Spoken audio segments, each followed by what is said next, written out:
Vigneto Friuli abbiamo l'azienda agricola Conte Attimis Maniago, abbiamo il Conte Alberto, qui si tiene un grande congresso Conte sul famoso due domande praticamente, ecco dove va il mondo del vino e quali sono le esigenze più disparate, più esigenze oggi del mercato.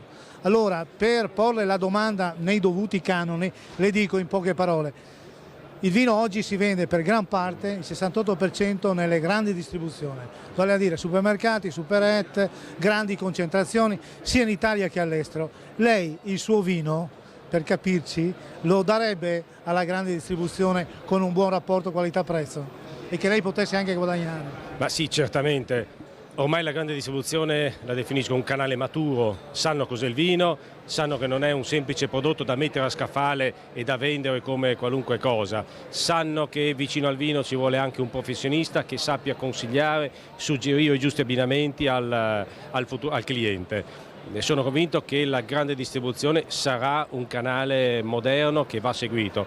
D'altronde se andiamo a vedere in altre nazioni come la Francia, lì sono sempre esistite delle bottiglie da 100-200 euro sotto una bacheca con un lucchetto, cose che adesso da noi in Italia stiamo iniziando a vedere.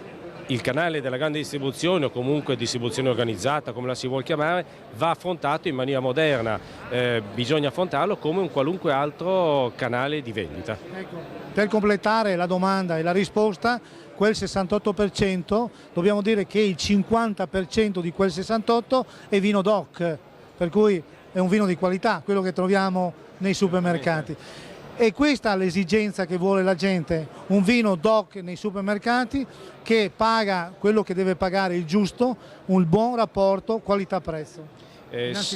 Sicuramente la DOC dà un gradino di qualità, ma che secondo me è la base della qualità. Poi ci sono dei gradini anche superiori, in quanto oggigiorno nelle nostre aziende possiamo anche fare dei vini da tavola di qualità più alta.